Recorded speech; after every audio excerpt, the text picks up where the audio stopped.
EPA or the Department of Public Health is to do a water test. It's the only way to know for sure. But for me, or for our company, as we've been in so many homes, we can take the lid off. The minute we see that, it's a strong indicator. In fact, the Department of Public Health, in their iron and drinking water document, does say that is a leading indicator. Again, testing is what is much more important. This does not remove the iron bacteria that is predominant in our market east of the Fox River.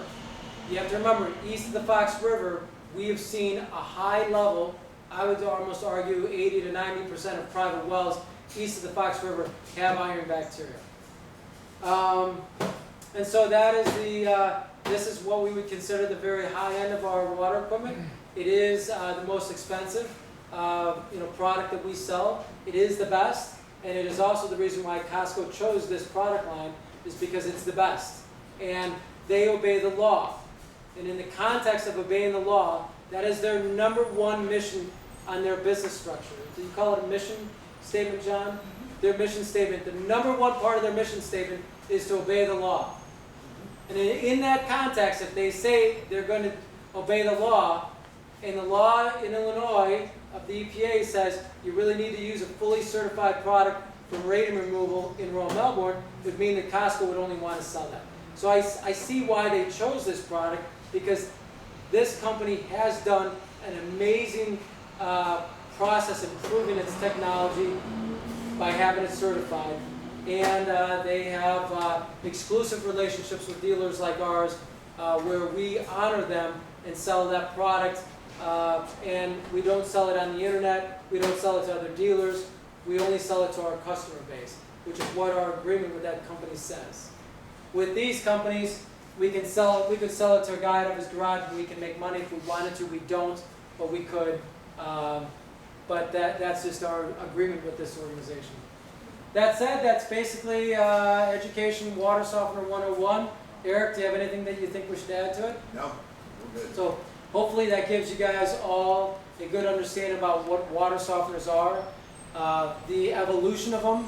And so I think that it's very important as you deal with a customer and they have one of these units, your job, your duty as a water educator is to make sure that they understand the pros and cons. You can literally test the water of one of these older units and it can show soft today. And you can say, oh, it's looking good. Now you should learn how to read the date codes on each one of these devices. And they will give you a rough idea of how old the resin is inside. The resin from a manufacturer for radium removal is typically 7 to 10 years. You want to start to rebed it. So if you run cold water and it's completely soft, do your customer a favor and test the hot water. Because the hot water, the water sits in a big water heater, right, in most cases. And there, if this unit regenerated last night, it's going to produce soft water today, most likely. But the last 2 or 3 days, we don't know what that's like. So if the customer's complaining of white film, and today we test the water and it's soft, I mean, we want to tell the customer the truth. Hey, it's soft. We think your water softener's working pretty good. But before you tell them it's a good unit, go test the hot water. Because if that's 4 or 5 grains hard, it tells you that the filter material is exhausting itself. So Costco, or our company, we want you to be very upfront with the customer and say, listen, your option is to rebed this unit and put new filter material in, because I see your hot water has got some calcium in it. So it's time for a rebed. Our fee for the rebed is X amount of dollars. That means we take the tank out, we bring it back to the shop, we sanitize it, we put new filter material in, we bring it back, we screw the valve back on, and away we go. Now that might last you another 10 years, and it might not. Now the technology still kind of, in this particular case, it really sucks because it's a time clock. You're plowing through a lot of salt. And by the way, if you live in the BACOG area, that's Barrington Area Council of Governments. So here, BACOG, the association of all the Barringtons, have asked residents to not use these units, to start to invest in much more efficient units, because they find that our aquifer is becoming more salty. And one of the contributors to our more salty aquifer is these cheaper water softeners. They dump so much salt on the drain. So your job is to educate the customer and tell them that. Say, I know that it's a cheap solution or it's an inexpensive way, and yes, I can make it work again, But is that what you really want? Because it's dumping a lot of salt down the drain. You're using a lot of salt. You know, it's more salt. You have to lug and walk down the stairs. There's a lot of negatives to it. But the positive is it's an inexpensive solution to it. And Costco allows us to do that service call. And they don't want anything to do with the call. They're like, you can service it. You guys, it's all up to you guys. That's your business. You have, the customer pays you direct, Angel Water. Costco has nothing to do with it because they're not a service center. They sell the new technology.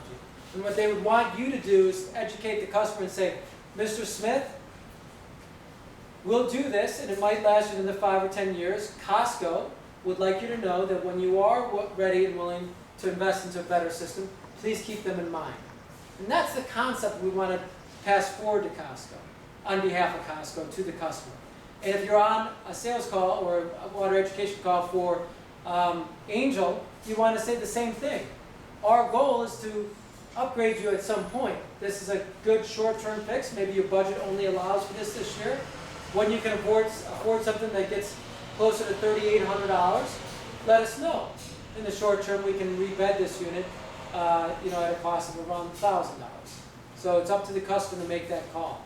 It doesn't matter to us which way they go. We want them to make an educated choice. If you guys don't understand this stuff, then you can't educate them properly. If you don't educate them properly, how do they make the decision properly? How do they make an educated choice? They can't. So you have to understand this technology. You have to be able to ask questions of Eric or myself if you don't get it. Because you're going to walk away today and you're going to forget 80% of what I just told you. A human, we know, loses about 80%, 75 to 80% of what you audibly hear. So either watch the video that Dave's been so kind to record for us, or come and ask me a couple questions. Because as you've lost that, some of us, like John, it's 95% that he loses. And so with someone like that, he's got to come back a lot more often. But that's okay. We're here to help you so that you articulately and efficiently and accurately explain the pros and cons to a customer so they can make an educated choice. What we find is when consumers find that this product over here can save them money, can be more environmentally friendly, can use less water, can actually filter water better, and meets the EPA standards for radium removal, and we have radium in our marketplace, they feel like this is a better buy, a better purchase, more, I guess you could say, they get more bang for their buck with this product than they would with any of the other products. But again, that's the consumer's decision. It's not mine to make them buy this one way or the other.